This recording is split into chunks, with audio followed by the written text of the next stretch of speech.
গত পরশু সেনাপ্রধানের দেয়া বক্তব্য নিয়ে আলোচনা এখনও চলছে। ইনফ্যাক্ট আমি গতকালও দুটো টিভি টক শোতে গেছি, এর মধ্যে এই আলোচনা এসছে। আমরা অনেকেই পার্সোনালি কথা বলছি, আমাকে পার্সোনালি কেউ কেউ দেখা হওয়ার পর জিজ্ঞেস করেছেন, কখনো কখনো ফোনে কথা হয়েছে। সো আসলে উনি অনেকগুলো ইস্যু তুলেছেন যেগুলো নিয়ে একটু বিস্তারিত কথা বলা দরকার।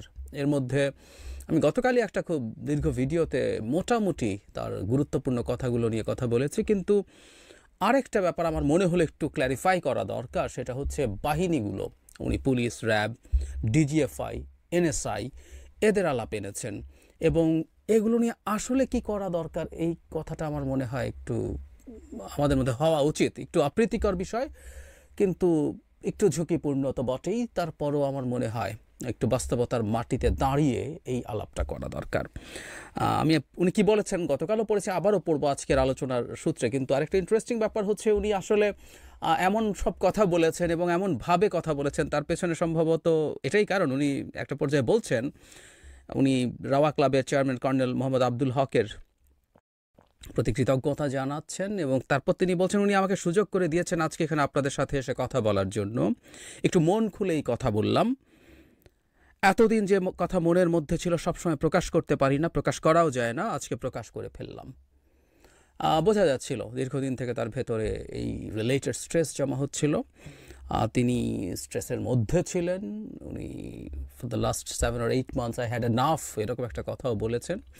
এবং আমার অভিজ্ঞতা বলে, মানুষ অনেক বেশি যখন মানে স্ট্রেসড থাকে, কখনো কখনো সেটা ইংরেজিতে বলেন, তিনি সেটা বলেছেন। এটা মে বি অ্যান ইন্ডিকেটর।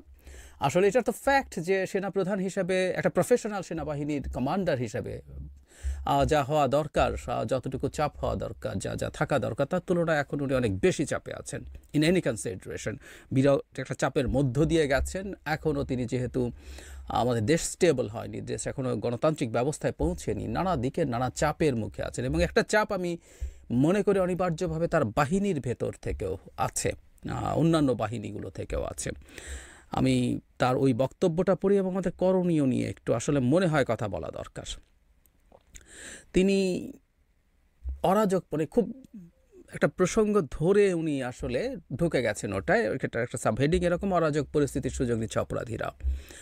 তিনি অনেকগুলো কারণ আছে, তিনি একটা জায়গায় বলছেন দেশে আইনশৃঙ্খলা পরিস্থিতির মধ্যে ব্যাপার আছে। এর মধ্যে তিনি বলতে গিয়ে প্রথম বললেন যে এটা আমরা নিজেদের মধ্যে যখন হানাহানি করছি তাহলে অন্যরা সুযোগ নেবে, এটা একটা দিক। এরপর উনি আসলে বাহিনীগুলোর কথা আসেন। সেনাপ্রধান বলেন, police, RAB, BGB, DGFI, NSI এগুলো দেশের জন্য অত্যন্ত গুরুত্বপূর্ণ কাজ করেছে অতীতে, খারাপ কাজের সাথে অসংখ্য ভালো কাজ করেছে। আজকে যে দেশের অস্থিতিশীলতা, দেশটাকে যে এত বছর স্থিতিশীল রাখা গেছে, স্থিতিশীল রাখা গেছে, এটার কারণ হচ্ছে এই সশস্ত্র বাহিনীর বহু সদস্য, সেনা সদস্য, সিভিলিয়ান সবাই মিলে এই অর্গানাইজেশনগুলোকে, সামরিক অসামরিক সবাই মিলে এই অর্গানাইজেশনগুলোকে এফেক্টিভ করে রেখেছে। সেই জন্য আজকে এতদিন ধরে আমরা একটা সুন্দর পরিবেশ পেয়েছি। এর মধ্যে যারা কাজ করেছে, যদি অপরাধ করে থাকে সেটা শাস্তি হবে, অবশ্যই শাস্তি হতে হবে, না হলে এই জিনিস আবার ঘটবে। আমরা সেটাকে বন্ধ করতে চাই চিরতরে, কিন্তু তার আগে মনে রাখতে হবে আমরা এমনভাবে কাজটা করব এই সমস্ত অর্গানাইজেশনগুলো যেন আন্ডারমাইন না হয়। তিনি আরও বলেন, আজকে পুলিশ সদস্য কাজ করছে না, একটা বড় কারণ হচ্ছে অনেকের বিরুদ্ধে মামলা আছে, অনেকে জেলে। RAB, BGB, DGFI, NSI panicked. খেয়াল করি, RAB, BGB, DGFI, NSI panicked. বিভিন্ন দোষারোপ, গুম, খুন ইত্যাদির তদন্ত চলছে। অবশ্যই তদন্ত হবে, দোষীদের বিচারের আওতায় আনা হবে। কাজটা এমনভাবে করতে হবে যেন এই অর্গানাইজেশনগুলো আন্ডারমাইন না হয়। এই অর্গানাইজেশনগুলোতে যদি আন্ডারমাইন করে আপনারা মনে করেন যে দেশে শান্তি শৃঙ্খলা বিরাজ করবে, সবাই শান্তিতে থাকবেন, এটা হবে না, সেটা সম্ভব না। আমি আপনাদের পরিষ্কার করে বলে দিচ্ছি। আবারও বলছি, কেউ যদি শোনেন তাহলে দেখবেন উনি অত্যন্ত টাফ ভাষায়, টাফ অ্যাটিটিউডে, টাফ বডি ল্যাঙ্গুয়েজে কথাগুলো বলেছেন। আচ্ছা, আমরা একটা জিনিস খেয়াল করি যে একটা বক্তৃতার মধ্যে উনি এটা কেন বললেন। ওনার এই যে বক্তব্য আছে সেটা তো উনি সরকারকে জানাতে পারতেন। সরকারের সর্বোচ্চ যিনি মানুষ, আমাদের সরকার প্রধান, তার সাথে যোগাযোগ যে কোনো মুহূর্তে তিনি করতে পারেন, দেখা করতে পারেন। বহুবার তিনি তার সাথে বসেছেন, কথা বলেছেন। এটা তো গিয়ে উনি একেবারে সর্বোচ্চ ব্যক্তির কাছে জানাতেই পারেন। স্বরাষ্ট্র বা সংশ্লিষ্ট মন্ত্রণালয় যারা আছেন সেসব উপদেষ্টাকেও জানাতে পারেন, কিন্তু উনি পাবলিকলি বলেছেন। তার মানে আমি এটা ধরে নেব যে সরকারকে হয়তো আগেই জানিয়েছেন, কিন্তু উনি চেয়েছেন জনগণও ব্যাপারটা জানুক, কারণ বিভিন্ন ইস্যুতে জনগণের দিক থেকে নানা রকম চাপ সরকারের উপরে তৈরি হয়। এই চাপটা তিনি কিভাবে দেখছেন তারও একটা রিফ্লেকশন। আমরা খেয়াল করেছি সরকার জনগণের চাওয়া বা চাপ গ্রাহ্য করে এবং অনেক সময় অপ্রয়োজনীয় এবং ভুল চাপও গ্রাহ্য করে। সুতরাং এই সরকারের উপরে জনগণের চাপ আছে, সেটা অফলাইন বা অনলাইন যে কোনো ধরনের চাপই হোক না কেন সেটা এফেক্টিভ হয়, সেটাই হয়তো বুঝে তিনি জনগণকেও এই বার্তা দিতে চেয়েছেন। এবার তার জায়গাটায় আসি, এটা আসলে রিয়াল একটা সমস্যা বলে আমি মনে করি। আমরা আসলে এই বাহিনীগুলো, এই গোয়েন্দা সংস্থাগুলোকে নিয়ে কি করব? এরা দীর্ঘদিন শেখ হাসিনার সময়ে ভয়ঙ্কর রকম মানবাধিকার লঙ্ঘনের সাথে, মানবতা বিরোধী অপরাধের সাথেও জড়িত ছিল, কোনো সন্দেহ নেই, এটা নিয়ে কোনো কনফিউশনের কিছু নেই, যেটা সেনাপ্রধান তার বক্তব্যেও স্বীকার করেছেন। এটা এর আগে ইনভেস্টিগেটিভ বহু রিপোর্টে, ডয়চে ভেলেতে হয়েছে, আল জাজিরাতে হয়েছে, যেগুলোতে আমরা দেখেছি অর্গানাইজড ক্রাইম, মানে বাংলাদেশ একটা মাফিয়া স্টেটে পরিণত হয়েছিল। সো এর প্রত্যেকটা অঙ্গ অর্গানাইজড ক্রাইম করার জন্য ব্যবহার করেছে তখনকার ক্ষমতাসীন মাফিয়া যে নেক্সাসটা ছিল। শেখ হাসিনা বা তার দলের কিছু লোক ছিল, ব্যুরোক্রেসি ছিল, সিভিল মিলিটারি দুই পক্ষেরই, ব্যবসায়ীরা ছিল, বিদেশি গোয়েন্দা সংস্থা মিলে এরা এটাকে ব্যবহার করেছে। এখন বিচার নিয়ে আসলে কি করব? মানে উনি পুলিশ সম্পর্কে বলছেন যে পুলিশের বিরুদ্ধে মামলা হয়েছে, তাদের অনেকের বিচার হচ্ছে, অনেকের মামলা হতে পারে এবং সবাই আতঙ্কিত। এই যে আতঙ্কিত, এই কথাটা হয়তো ভুল না, এবং আমি ধারণা করি তার উপরে এই বাহিনীগুলো থেকে চাপ আছে, বিশেষ করে তার নিজের যে বাহিনী, সেনাবাহিনী বা বিজিবিতেও সেনাবাহিনীর এক ধরনের কমান্ডে চলে। সুতরাং বিজিবি থেকেও চাপ থেকে থাকতে পারে, কারণ শেখ হাসিনা পুলিশের পর প্রথম বিজিবিকে মাঠে নামিয়েছিল এবং যারা প্রচুর হত্যাকাণ্ড ঘটিয়েছে।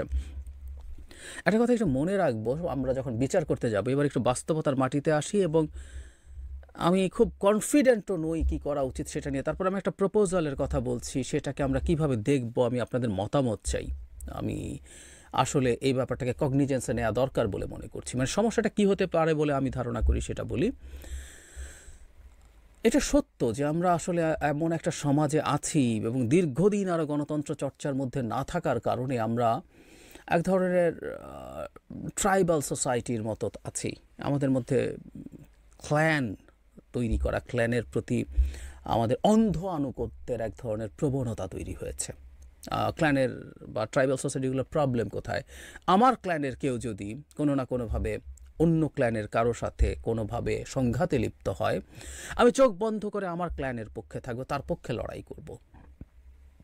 আমি বাছবিচার করব না এটা যে আমার ক্ল্যানের লোকটাও অপরাধ করতে পারে, সেই ক্ষেত্রে আমি আমার ক্ল্যানের মানুষটাকেও সেই অপরাধী হিসেবেই দেখব, আমার ক্ল্যানের মানুষ হিসেবে দেখব না। কিন্তু সেটা না, আমি অনেক ক্ষেত্রেই দেখি যে আমাদের মধ্যে এই ধরনের ট্রাইবালিজম কাজ করে। আমি সামনে এটা দেখতে পছন্দ করছি তা না, কিন্তু এটা ঘটছে। আমরা বহু ক্ষেত্রে আসলে আমরা খুবই গণতন্ত্রের কথা বলি, রাষ্ট্র গঠনের কথা বলি, কিন্তু রাষ্ট্র গঠনের জন্য তো নাগরিক লাগবে। আমরা এখনও নাগরিক হয়ে উঠছি কিনা এই প্রশ্ন তো আসতেই পারে। ফলে যে কথাটা বলছিলাম, যখন কিছু পুলিশের বিরুদ্ধে ব্যবস্থা নেওয়া হচ্ছে, যখন কিছু সামরিক বাহিনীর সদস্যের বিরুদ্ধে ব্যবস্থা নেওয়া হচ্ছে, ওই ক্ল্যান মেন্টালিটি সম্ভবত জাগ্রত হচ্ছে, এবং সেটার কারণেই সম্ভবত তাদের অনেকেই ইনঅ্যাক্টিভ হয়ে ওঠার টেন্ডেন্সি তৈরি হয়েছে, হয়তোবা, আমি নিশ্চিত নই। এবং সেটারই একটা চাপ এসে সেনাপ্রধানের উপরে পড়ছে, যে কারণে তিনি হয়তো, তার তথ্য আমার চাইতে অনেক বেশি আছে, তিনি এগুলো ডিল করেন, এগুলো নিয়ে কথা বলেন, তার উপরে হয়তো চাপ এসে পড়ছে। এবং এই যে এক ধরনের ইনএফেক্টিভ পুলিশ দেখা যাচ্ছে, বা তার ভাষ্যমতে হয়তো অন্যান্য বাহিনীগুলো খুব বেশি এফেক্টিভ থাকছে না, এই মানসিকতার কারণে যে এত মানুষকে বিচার করতে গেলে তো বিপদ হবে।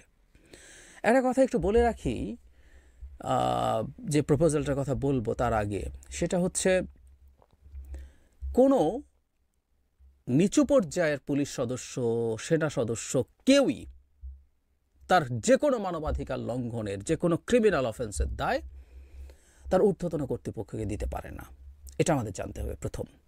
আর একজন পুলিশ কনস্টেবল যদি একজনকে বিচার বহির্ভূত হত্যাকাণ্ড করে থাকে, হত্যা করে থাকে বিচার বহির্ভূতভাবে, এবং সেটা যদি তার কোনো বসের নির্দেশে হয়, তার বিচারের সময় তাকে যদি বলা হয় তার বস তাকে বলেছে, তার জন্য তার বসেরও বিচার হতে পারে, কিন্তু সেটা তার জন্য কোনো এক্সকিউজ হবে না, কারণ তিনি আইন ভঙ্গ করে কাজটা করেছেন। আইন ভঙ্গ করে প্রধানমন্ত্রী নির্দেশ দিলেও কোনো কিছু করতে হবে না। সুতরাং এই প্রত্যেকটার দায় আসলে ব্যক্তির শেষ পর্যন্ত, এটা আমরা বলে নিলাম প্রথম। কিন্তু একই সাথে আমরা এটাও বলবো যে বহু ক্ষেত্রেই আসলে তারা এসব নির্দেশের কারণে করেছে। এটা এখন খুবই প্রতিষ্ঠিত যে শেখ হাসিনা নিজে, তার স্বরাষ্ট্রমন্ত্রী সহ এরকম একেবারে এই লেভেলের একেবারে উচ্চ পর্যায়ে বাহিনীগুলোর চিফদের প্রত্যক্ষ নির্দেশে, নির্দেশনায়, সমন্বয়ে এই ঘটনাগুলো ঘটেছে। এতে কোনো রকম কোনো সন্দেহ নাই।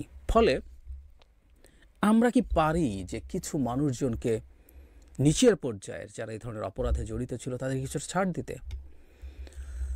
শুধু জুলাই আগস্টের কথা না, পুলিশের কথা যদি বলি, ডিজিএফআই এনএসআই এর কথা যদি বলি, শেখ হাসিনা এন্টায়ার সময়টাতে ভয়ঙ্কর সব অপরাধে বহু মানুষ জড়িত হয়ে পড়েছিলেন। বিশেষ করে পুলিশ তার থানায় সাধারণ মানুষের ওপরে যে পরিমাণ অত্যাচার নিপীড়ন করেছেন, একটা মামলা হলেই সেটা কোনো ঘটনার পরিপ্রেক্ষিতে হোক অথবা গায়েবী মামলা হোক, তার বিরুদ্ধে মানুষকে ওর মধ্যে ইনক্লুড করে করে করে করে একটা মামলা বাণিজ্যটা তৈরি হয়েছে। এত মানুষের বিচার কি করা যাবে, করতে পারবো আমরা, করা ঠিক হবে কিনা এটাও বলছি। আবারও বলছি, প্রত্যেকে এসব ভয়ঙ্কর অপরাধী হলেও আমরা কতটুকু পারবো। যুদ্ধাপরাধের বিচারের ক্ষেত্রে যেটা হয়, আমরা জানি দ্বিতীয় বিশ্বযুদ্ধের পর বিখ্যাত দুটো ট্রায়াল, নুরেমবার্গ ট্রায়াল এবং টোকিও ট্রায়াল। এত বড় বিশ্বযুদ্ধ, এত বিভৎস সব ওয়ার ক্রাইম, নুরেমবার্গ ট্রায়ালে এনলিস্ট করা হয়েছিল, মানে অ্যাকিউজ করা হয়েছিল, মানে পক্ষ করা হয়েছিল, আমি ভুল না করলে 24 জনকে, আর টোকিও ট্রায়ালে এটা 28 জন। তারপরে আমরা খেয়াল করছি যে আসলে সবচেয়ে ভয়ঙ্কর যে মানুষগুলো অপরাধ করেছিল তাদেরই বিচার করার চেষ্টা করা হয়েছিল সেখানে। ওয়াইড স্কেলে করলে মেবি টাফ। আমরা এই বাহিনীগুলো সবগুলোকে অ্যাবলিশ করে দিতে পারি না। কেউ কেউ ওভার এনথুজিয়াস্টিক হয়ে এগুলো করতে বলেন, কিন্তু করা যাবে না, করা সম্ভব না। আমি জানি না এটা করা ঠিক হবে কি না, কিন্তু আমার কাছে মনে হলো সেনাপ্রধানের বক্তব্য দিয়ে যে এটা একটা মেজর প্রবলেম এই মুহূর্তে, এবং উনি আমাদের জনগণের কাছে আসলে কথাগুলো বলছেন। আমরা জনগণ যাতে অন্তত এই চাপটা অনেক বেশি তৈরি না করি। সো এরকম একটা সমাধান হতে পারে কি না, এরকম কিছু বিচার এবং বাকিদের সাথে এক ধরনের রিকনসিলিয়েশন, সেটা করে আমরা আবার আমাদের কর্মকাণ্ডে ফিরে যেতে পারবো কিনা স্বাভাবিকভাবে, সেটা মনে হয় ভেবে দেখা যেতে পারে। সেনাপ্রধানের গতদিনের বক্তব্যে এটাও একটা খুব সিগনিফিক্যান্ট জায়গা ছিল, যেটা আমি বিস্তারিতভাবে আমার আগের ভিডিওতে অ্যাড্রেস করিনি, আজ করলাম। আমি আপনাদের অপিনিয়ন চেয়েছি আমরা এটা করা সম্ভব কিনা। আমি আবারও বলছি, এটা কোনো আইডিয়াল জায়গা না, এর মধ্যেও নেগেটিভ দিক আছে। আমরা এই রকম অপরাধীদেরকে যদি পার পেয়ে যেতে দেই তাহলে তারা ভবিষ্যতেও মনে করতে পারে, হতে পারে, কিন্তু আমরা কতজনের করব? বিশেষ করে পুলিশ বাহিনীর ডিজিএফআই বা এনএসআইতে সেনা সদস্যদের একটা অংশ এসছেন, সংখ্যাটা অনেক হবে না হয়তো, কিন্তু পুলিশ বাহিনী যেভাবে সারা দেশে ছিলেন তাদের মধ্যে সংখ্যাটা খুবই বড়। আমরা কি করব, কি করা উচিত হবে? সবার বিচার করে ফেলবো, সবাইকে চাকরি থেকে সরিয়ে দেব? আমার মনে হয় আপনাদের অপিনিয়নটা একটু জানান।